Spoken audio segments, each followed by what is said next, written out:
Hello aspirants, welcome back. Ignite अकॅडमीच्या YouTube चॅनलवर मी निहाल कोरे तुमचं पुन्हा एकदा स्वागत करतोय. सिलेबस डिकोडिंग अत्यंत महत्त्वाची सिरीज आहे, ते आपण बघत आहोत. 2027 आणि 2027-28 आणि इथून जे नव्याने अभ्यास करत आहेत त्या विद्यार्थ्यांसाठी तर ही सिरीज खूपच महत्त्वाची आहे. सिलेबस इन डिटेल डिकोड करत आहोत. सिलेबस म्हणजे फक्त मी तुम्हाला सिलेबसचे पॉईंट नाही आहे सांगत. सिलेबसमध्ये त्याच्यामध्ये काय रेफरन्सेस असतील, कशा पद्धतीने एखादा सिलेबसमधला पॉईंट प्रिपेअर केला पाहिजे, त्याचे लिंकेजेस काय आहेत इतर GS सोबत, ह्या सगळ्या गोष्टी आपण डिस्कस करत आहोत. ठीक आहे. आधुनिक भारताचा इतिहास आपण बघत आहोत. त्याच्यामध्ये बरेच सब टॉपिक्स आपण बघितलेले आहे. आता त्याच्यातलाच एक महत्त्वाचा मुद्दा जो ब्रिटिश प्रशासन आणि ब्रिटिशांचं वसाहतवादाचे तंत्र आणि प्रशासन त्यांनी कशा पद्धतीने राबवलं, एक सिरीज आहे. कंपनी म्हणून आले आणि कारभारी झाले, हे कशा पद्धतीने हे म्हटलं जातं, ती काय आहे प्रक्रिया लक्षात येते का, ती आपण समजून घ्यायची आहे. आणि त्याचे लिंकेजेस आणि मग मी सांगितलेलं आहे ब्रिटिशांचा कारभार, ब्रिटिशांच्या पॉलिसीज, त्याला रिएक्शन भारतीयांकडून कशी, भारतीय आंदोलन, स्वातंत्र्य आंदोलन जो ऑलरेडी आपण काल बघितलेला आहे पाठ, स्वातंत्र्य आंदोलन, क्रांतिकारी चळवळ, ह्या सगळ्या गोष्टी आपण बघितलेल्या आहेत. बट आपल्याला हे अशा पद्धतीने हा टॉपिक आता सलग प्रिपेअर करायचा आहे. ठीक आहे. त्याचं विश्लेषण आपण बघूयात. दिस इज अबाउट मी निहाल कोरे. 2022 सालचा UPSC टॉपर आहे. मी मराठी माध्यमातून परीक्षा दिली होती. 2018 पासून स्पर्धा परीक्षेच्या क्षेत्रात काम करत आहे. अनेक विद्यार्थ्यांना मी मार्गदर्शन करत आलेलो आहे. This is my passion. मी न्यूरोलिंग्विस्टिक प्रोग्रामिंग तुम्ही ऐकलं असाल, NLP कोच म्हणून काम करतो, माइंड कोच, माइंडसेट ट्रेनर म्हणून काम करतो, लाईफ कोच आणि मेमरी ट्रेनर म्हणून सुद्धा काम करतो. सुरू करूयात आपल्या सेशनला. ब्रिटिश इकॉनॉमिक पॉलिसीज, आपण आता हा सिलेबस मधला पॉइंट आहे. आता तो कसा प्रिपेअर करायचा, काय प्रमुख मुद्दे असतील याच्यामध्ये, आपल्याला कसं लक्ष द्यायचं याच्यामध्ये. ठीक आहे. 3 भागात आपण विभागणी करू शकतो की व्यापारी भांडवलशाही कशा पद्धतीनं आहे, व्यापारी त्यांनी कशा पद्धतीनं हे, तर तो पहिला टप्पा जो आहे ते 1757 ते 1813. तर प्लासीच्या युद्धानंतर बंगालची लूट झाली. मग आता तिथून काय झालेलं आहे आपल्या सर्वांना माहिती आहे, ईस्ट इंडिया कंपनीची व्यापारावर मक्तेदारी निर्माण झालेली आहे. म्हणजे कसं व्यापारामध्ये बस्तान बसवलं ईस्ट इंडिया कंपनी, बाकीच्यांना मात देत, आणि कसं त्यांचं एक कंट्रोल त्यांनी आणलेलं आहे, हे आपल्याला समजून घ्यायचं आहे. याच्यामध्ये आर्थिक धोरणांमध्ये हा सगळ्यात महत्वाचा पार्ट आहे. कंपनीने बस्तान कसं मांडलं, कसं बसवलं, आपली घडी कशी बसवली, सत्तेची घडी लक्षात ठेवा. आर्थिक नाड्या आपल्या ताब्यात घेता येते आणि हे आपल्याला समजून घ्यायचं. आणि तिथून त्यांची वाटचाल कशी राहिलेली आहे, आर्थिक नाड्या ताब्यातून नंतर राजकीय कंट्रोल त्यांनी आणलेला आहे, आपल्या लँडवर त्यांनी कंट्रोल घेतलेला आहे. ब्रिटिश भारत जो आहे तो ब्रिटिश एम्पायरचा पार्ट होतो. नंतर ही कशा पद्धतीने प्रक्रिया आहे ती समजून घ्यायची आहे. त्याच्यानंतर औद्योगिक भांडवलशाहीचा पार्ट येतो. नंतरचा कालखंड जो आहे तो 1813 ते 1858. आता 1858 पर्यंत का, तिथून प्रशासकीय रचना बदलते, राणीचा जाहीरनामा, समजते का, आपण मागच्या सेशनमध्ये बघितलेलं आहे. मग इथं काय मुक्त व्यापाराचे धोरण आहे. भारताला काय करायचं, भारताला कच्चा माल पुरवठादार आणि पक्क्या मालाची बाजारपेठ बनवलं गेलं. म्हणजे कच्चा माल आपल्या भारतातून घेऊन जायचं, त्याच्यावर प्रक्रिया करायचं, चांगले गुड्स प्रॉडक्ट्स तयार करायचे आणि तिथं बाजारपेठ म्हणून सुद्धा भारताचा वापर करायचा. हे अशा पद्धतीने ही औद्योगिक भांडवलशाही आणली ब्रिटिशांनी. हा मुद्दा तुम्ही समजून घ्यायचा. हा कालखंड, या कालखंडामध्ये प्रमुख त्यांची रचना आर्थिक प्रशासकीय कशी राहिलेली आहे, कोण कोण याच्यामध्ये प्रामुख्याने सहभागी होते, ब्रिटिश ऑफिशियल्स अँड ऑल, सगळ्या गोष्टी आपल्याला इथं ह्या भागामध्ये समजून घ्यायच्या आहेत. नेक्स्ट, वित्तीय भांडवलशाही. 1860 नंतर कालखंड बदलतो. आता वित्तीय भांडवलशाहीकडे वळतात म्हटल्यानंतर काय, रेल्वे, त्याच्यानंतर बँका, खाणींमध्ये ब्रिटिश भांडवलांची गुंतवणूक आणि त्याच्यातून नफ्याची लूट, म्हणजे भारताला पूर्ण लुटायचं त्यांनी धोरण राबवलेलं आहे. ठीक आहे. आता हे रेल्वे, बँक आणि हे याच्यामध्ये काय भारतीय विकास हा त्यांचा अजेंडा होता का, बिलकुल नाही. त्यांना स्वतःला विकसित व्हायचं होतं की स्वतःसाठी रेल्वे आणल्या होत्या त्यांनी, स्वतःसाठी डाक यंत्रणा आणली होती की आपल्याला सत्ता राबवायची आहे, त्याच्यासाठी काय पाहिजे ते करत आहेत ब्रिटिश. लक्षात येते का. ह्या पद्धतीने आपण हे समजून घ्यायचं आहे. जमीन महसूल व्यवस्था अत्यंत महत्वाचा पार्ट सिलेबस मधला, मीन्ससाठी खूपच महत्वाचा आहे. अर्थव्यवस्था, भारतीय ग्रामीण अर्थव्यवस्थेचा कणा ब्रिटिशांनी मोडून टाकलेला आहे. कृषी व्यवस्था त्यांनी नवीन आणलेली आहे. भारतीय कृषी कशी होती ती बघा. तुम्ही लक्षात घ्या, खूप चांगली व्यवस्था होती आणि त्या कृषी व्यवस्थेवर ब्रिटिशांनी आघात केला. त्यांनी त्यांच्या पॉलिसीज आणल्या. त्यांनी ह्या महत्वाच्या प्रामुख्याने हे जे आहेत त्या ह्या पॉलिसीज आणल्या. कायमधारा पद्धत आणली. लॉर्ड कॉर्नवॉलिस कुठं होती? बंगाल, बिहार, ओडिसा. प्रिलिमला क्वेश्चन येईलच, पण मेन्सला सुद्धा ह्या पॉलिसी डिस्कस करा. त्याचा काय लॉंग टर्म इम्पॅक्ट झाला, इंडियन ॲग्रिकल्चरवर कशा पद्धतीने इम्पॅक्ट झाला, ठीक आहे, शेतकऱ्यांवर, शेतमजुरांवर कसा परिणाम झाला, या पद्धतीनं समजून घ्यायचं आपल्याला. लक्षात येते काय? जमीनदारा जमिनीचा मालक बनला, म्हणजे जमीनदाराकडे जमीन जायची, तो जमिनीचा मालक बनला. काय चेंजेस म्हणजे कशा आहेत, कुठल्या पद्धतीमध्ये काय ब्रिटिशांनी आणलेलं आहे ते समजून घ्यायचं आहे. त्याच्यानंतर दुसरा आहे रयतवारी. थॉमस मॉनरोने आणलेली ही पद्धत आहे. मद्रास आणि मुंबई इलाक्यामध्ये याचा प्राबल्य राहिलेलं आहे. शेतकरी रयत थेट सरकारला कर देऊ लागला, ठीक आहे, डायरेक्ट कर. आता शेतकरी जो रयत आहे, शेतकरी आहे, तो डायरेक्ट आता सरकारला कर देऊ लागलेला आहे. मग ही कर रचना कशी आहे, काय आहे, हे समजून घ्यायचे आहेत. लँड पॉलिसीज कशा पद्धतीने त्यांनी आणलेल्या आहेत, आणि त्यांनी कशा पद्धतीने भारतीयांवर नियंत्रण मिळवत गेलेले आहेत. आणि महत्वाचा मुद्दा, भारतीय कृषी व्यवस्था, ग्रामीण अर्थव्यवस्थेचा कणा त्यांनी ब्रिटिशांनी उद्ध्वस्त केलेला आहे. त्यासाठी कशा पद्धतीने त्यांनी यंत्रणा राबवली ते समजून घ्यायचं आहे. महालवाडी सिस्टम फोर्ट मॅकेन्झीने आणले. उत्तर भारतामध्ये प्रॉमिनंट होते, हे पंजाबमध्ये. हे काय आहे समजून घ्या. ह्याच्यात लक्षात येते का? तर ह्या जमीन महसुली व्यवस्था ब्रिटिशांनी आणलेल्या आहे. त्याचं काय लॉंग टर्म इम्पॅक्ट झालेलं आहे, त्याच्या भारतीय अर्थव्यवस्थेवर काय परिणाम झालेला आहे, भारतीय समाज व्यवस्थेवर काय परिणाम झालेला आहे, कृषी कशा पद्धतीने आपले सिस्टीम चेंज झालेले आहे, ते आपल्याला बारकाईने याच्यामध्ये अभ्यासायचं आहे. उद्योगांचा रास, भारतीय उद्योग तर यांनी बसवले. आपले जे काही कुशल कारागीर वगैरे होते, हे सगळे यांत्रिकीकरण आणि डॉल ह्या सगळ्या प्रक्रियेमुळे आपले कारागीर उद्ध्वस्त झाले, नेस्तनाबूत केले ब्रिटिशांनी. उद्योगात हस्तकला आणि कापड उद्योगांचा अंत झालेला आहे. का? ब्रिटिश आले, भारतीय कापडाचा ते कापड उद्योग मोठ्या प्रमाणावर चालायचा, तो डिस्ट्रॉय झालेला आहे. मग ते कशा पद्धती, ब्रिटिश मालावर कुठलंही आयात शुल्क नाही आहे, त्यांना फ्री एंट्री. मात्र भारतीय मालावर इंग्लंडमध्ये प्रचंड कर. अशा पद्धतीने दुहेरी शोषण सुरू झालेलं आहे. आणि अशामुळे काय झालं, भारतातले कारागीर बेकार झाले.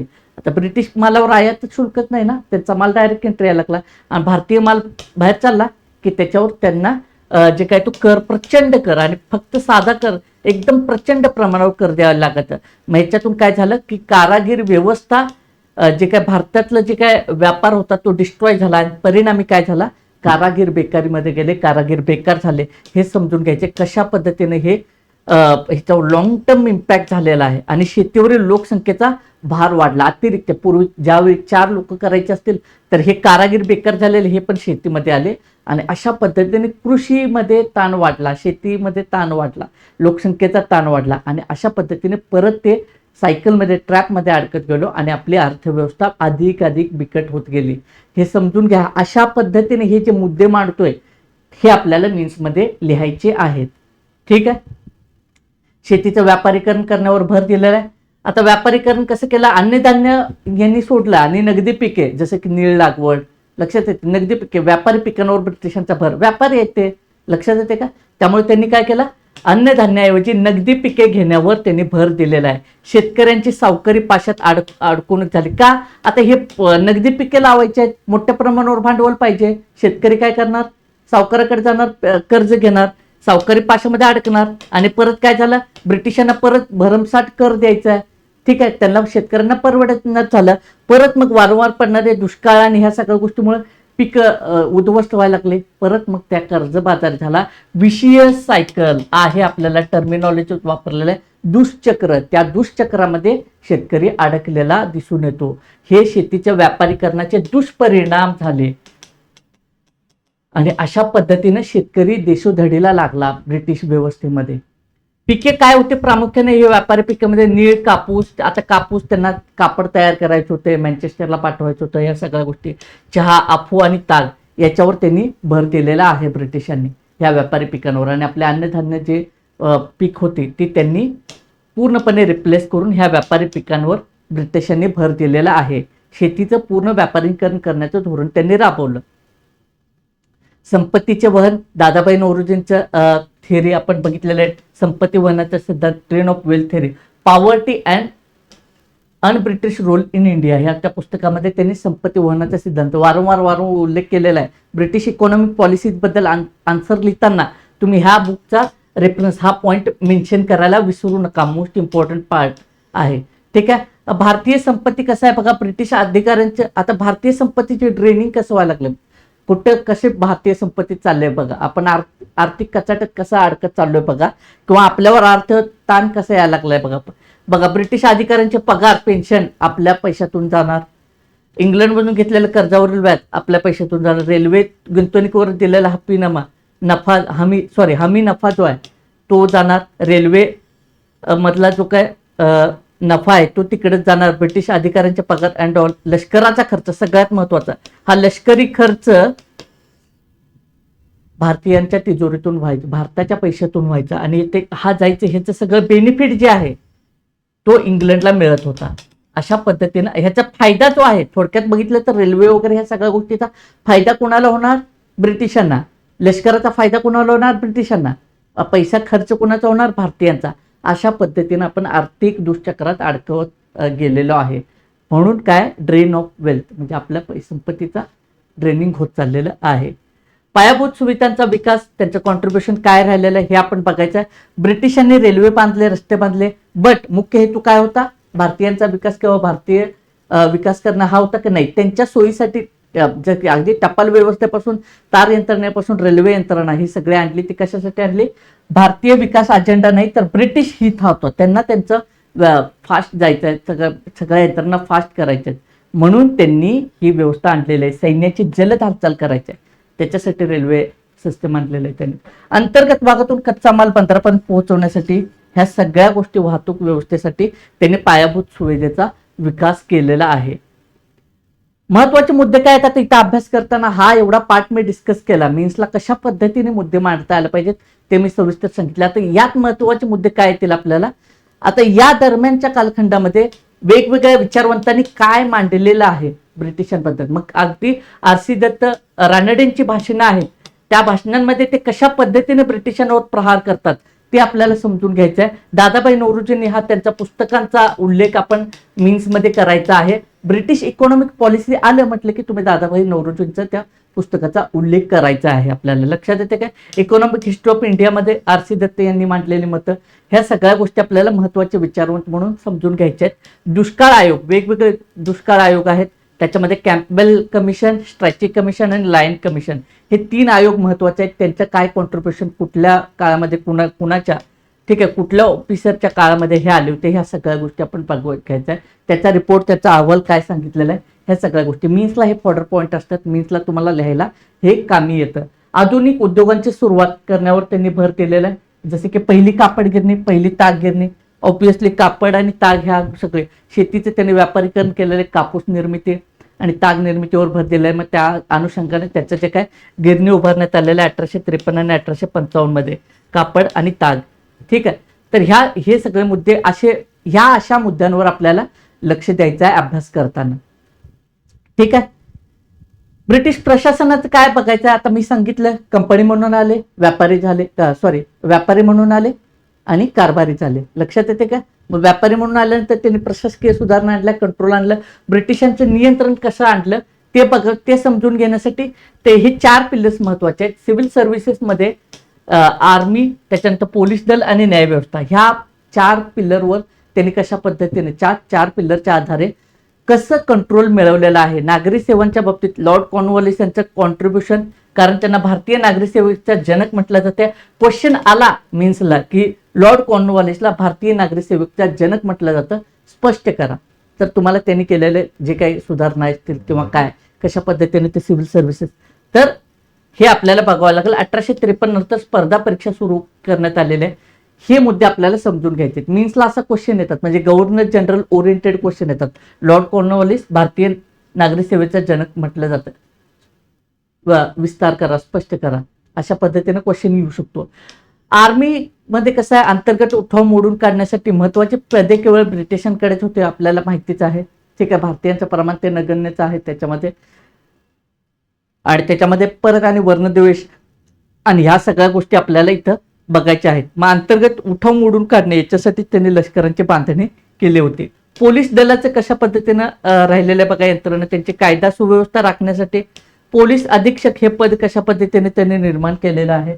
ठीक आहे. आणि ती एकंदरीत रचना, आता इथे प्रशासकीय मध्ये एकंदरीत रचना काय, कर गोळा करणे इतकंच आहे का परत आणखी काही गोष्टी, तर ती रचना कशा पद्धतीने वेगवेगळ्या ऍक्ट वेगवेगळ्या कायद्यांच्या ह्याच्यामध्ये कशी बदलत गेलेलं आहे, टप्प्याटप्प्याने कसं विकसित होत गेलेलं आहे एखादं पद किंवा त्या पदाचा विकास, ह्या सगळ्या गोष्टी रचना, प्रशासकीय चौकट, थोडक्यात म्हणून प्रशासकीय चौकट कशा पद्धतीनं स्टील फ्रेम म्हटलं जायचं ना, बरोबर आहे का, तर ती स्टील फ्रेम कशा पद्धतीने डेव्हलप करत गेलेले, ह्या अनुषंगाने हा आपल्याला पॉईंट समजून घ्यायचा. न्यायव्यवस्था ज्युडिशियरीमध्ये पण तेच 1773च्या रेग्युलेटिंग ऍक्टनुसार सुप्रीम कोर्ट स्थापन झालं, पण तिथून काय आहे, मग कोर्टचं कशा पद्धतीनं त्यांनी हे केलेलं आहे, मग हायकोर्ट्स कशा पद्धतीने आले परत, ठीक आहे, सेशन कोर्ट, आणि हे सगळ्या गोष्टी आपल्याला ह्याच्यामध्ये ह्या 4 मुद्द्यांमध्ये आपल्याला तसंच समजून घ्यायचं आहे. ठीक आहे. हायरार्की कशी होती वगैरे, ह्या सगळ्या मुद्दे आपल्याला समजून घ्यायचे आहेत. लक्षात आलं का? समजलं? हे ब्रिटिशांचा हा वेगळा टॉपिक याच्यासाठी केला की ह्या अशा पद्धतीने जर तुम्ही करत गेला ना, प्री प्लस मेन्सची तुमची तयारी खूप चांगली होईल आणि लिंकेजेस तुम्हाला लगेच सापडत जातील. मी सांगितलेलं ना, ऍक्शन रिॲक्शनचा खेळ आहे, त्या पद्धतीने समजून घ्यायचं. आता हे आल्यानंतर एखादं समजा एखादी गोष्ट आहे, समजा आता 1700, ठीक आहे, आता इथं स्पर्धा परीक्षा सुरू झालेल्या आहे, मग तिथून मग आधी सुरुवातीच्या काळामध्ये लंडनमध्येच व्हायची ICSची एक्झाम, मग भारतामध्ये होण्यासाठी कशा पद्धतीने मागणी उभारून आली, मग पहिले भारतामधले कोण कोण राहिलेले आहेत किंवा काय, त्यात भारतीयांचं कसं कॉन्ट्रीब्युशन राहिलं, ऍक्शन रिॲक्शन, ह्या पद्धतीने आपण हे समजून घ्यायचं आहे. ठीक आहे. आय होप तुम्हाला कळालं असेल. आजच्या lecture syllabus decoding in detail आपण घेत आहोत. विद्यार्थ्यांच्यापर्यंत पोहोचवा, ही लेक्चर सिरीज तुमच्या मित्रमैत्रिणींपर्यंत पोहोचवा. आपण हे असेच कंटिन्यू ठेवणार आहोत. नेक्स्ट सेशनला आपण जिओग्राफीचं इन डिटेल सुरुवात करणार आहोत. त्याच्यातला पहिला पार्ट जो असेल तो फिजिकल जिओग्राफीचा, तो आपण इन डिटेल समजून घेऊया. त्याचे काय कशा पद्धतीने क्वेश्चन येतात आणि त्याचा सोर्सेस, ह्या सगळ्या गोष्टी. ठीक आहे. याच्यासाठी परत सेम सोर्स मी रिकमेंड करतोय. मेन्सच्या अनुषंगाने खूप चांगला पार्ट ह्याच्यामध्ये तुम्हाला समजून जाईल. YCMOU चे पुस्तक आहे, आय थिंक 2nd इयरचं पुस्तक आहे, ते नेटवर तुम्हाला फ्री ऑफ द कॉस्ट मिळून जाईल, ते बघा. हा खूप वेगळा सोर्स मी सांगतोय, मला मान्य आहे की, बट तुम्ही एकदा वाचून बघा, तुम्हाला खूप चांगल्या पद्धतीने अंडरस्टँडिंग होईल. मग लक्षात येईल की तुम्ही म्हणजे ते वाचल्यानंतर तुम्हाला समजेल की लिंकेजेस खूप चांगले लागून जातात, तुम्हाला खूप चांगले त्याच्यातून हे जे आहे की एक्झाम्पल्स आणि खूप लँग्वेज जी आहे ती खूप समजण्यायोग्य आहे. ठीक आहे. तर नक्की फॉलो करा. अशीच सिरीज कंटिन्यू करूया. आणि ह्याच्यासाठी मॉडर्न हिस्ट्रीसाठी जनरल रेफरन्स आपण याच्यामध्ये चर्चा करू की तुम्ही YCMOU तुम्ही तर सांगतच आलो, आणि स्पेक्ट्रम आपल्याला सर्व माहिती आहे हा सोर्स, आणि बिपिनचंद्र काही रेफरन्सेस. आता मेन्ससाठी तुम्हाला प्लासिटो पार्टिशन सुद्धा तुम्ही यूज करू वाचू शकता. प्लासिटो पार्टिशन शेखर बंदोपाध्याय ह्या सरांचं आहे ते. ठीक आहे. तर या 4 मध्ये रेफरन्सेस तुम्ही बघा. एक सोर्स आहे तो तुमचा व्यवस्थित असावा, बाकीचे ते तुम्हाला लिमिटेड ह्याच्यात एक्सटेंडपर्यंत तुम्हाला ते वापरता यायला पाहिजे. लक्षात येते काही 4ही वाचणं हे टार्गेट नका ठेवू, बट हे मी रिकमेंड काय करतोय की तुमचं सहज वाचून होईल, एक आठवड्याभरात तुमचं सहज वाचून होईल, त्याच्यातून एक दिशा मिळेल, हे सगळ्या गोष्टी तुमच्या प्रॉपर क्लिअर होतील. स्पेक्ट्रम तर आपण रीड करतो, हे प्री प्लस मेन्सला काम येईल, पण काही मुद्दे जे आहेत ते मेन्सला लिहिण्यासाठी, ते लँग्वेज कॅच करण्यासाठी, ह्या दोन्हीपैकी एक मी रिकमेंड करतोय. बिपिनचंद्रा, प्लासिटो पार्टिशन, ह्यापैकी एक तुम्ही जरूर वाचा. लेक्चर आवडला असेल तर शेअर करा. अधिक अशाच सिरीजसाठी इग्नाइट अकॅडमीच्या YouTube चॅनलला सबस्क्राईब करा. धन्यवाद.